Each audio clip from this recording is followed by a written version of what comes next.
Why do you have a tribute to Tango percussionist Domingo Cura? Because as I told you the story I told you about this dancer was making his number on the percussion record, it was Domingo Cura. Okay. The percussions, it's a track called Percussion, and it's only percussion, folkloric percussion, and it's really an amazing track. And I have to say that when I heard this track, it really make a very simple link, directly connect, really like a bang in my brain, you know, say, oh, the urban tango from Astor Piazzolla and the Domingo Cura folkloric percussion could work very well together, mostly with the form of the electronic music.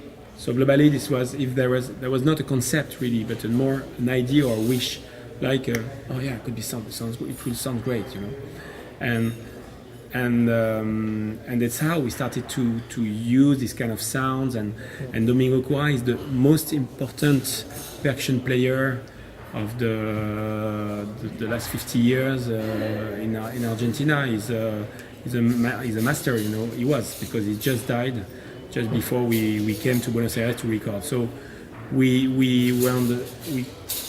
Eduardo was talking on the phone with him a few times, and we wanted to collaborate together. And how old was he? He was 75 already.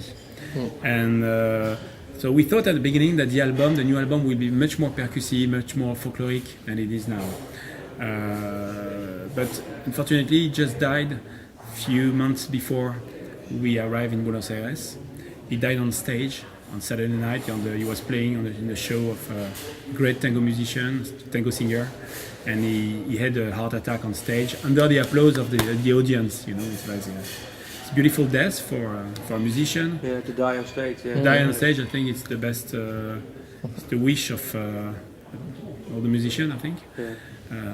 The latest is the better, but but it's so. But for us, it was also a disaster in a way, because we had to reconsider the recordings. Did he already know what he had to play, or no, not yet. No, we didn't send already the track to him. We were working on the track and we were ready to send him, or maybe he just came to the studio and improvised and worked on that, you know. He's a very good musician. So we find the spiritual son of a young percussion player, which is very good also, very, very good, called Facundo Guevara. So he replaced the master. Okay. And something about the percussion thing, because without knowing, in a way we brought back the African roots to tango. We didn't know when we did it, you know, but by bringing back percussion and also electronic percussion beats, we brought back the African roots from a long time ago. Because tango has, among many other influences, has had African roots, and this is sort of denied, you know, by slavery? tango. Yeah. Buenos Aires was a slavery port. Okay. So there was, in the 19th century, there was a big African black community still in Buenos Aires, where today you wouldn't see that anymore. It's very whitened out completely, because there was a huge, massive immigration from Europe in the beginning of the 20th century. So it has almost disappeared.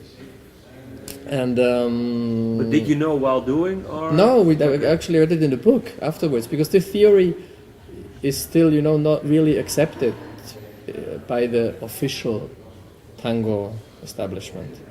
It's defended by many people, among others by Juan Carlos Cáceres, who does the spoken word on the second track on the album, Notas, which speaks about the history of tango and the African roots. So he's like one of the missionaries, I would almost say, of that whole theory, and it's an important issue on this album. We have the track Domingo also, which has all the African words that you can find in Argentinian language, and you know, it's like almost a political statement that we do in a way by bringing this theme up on this record too.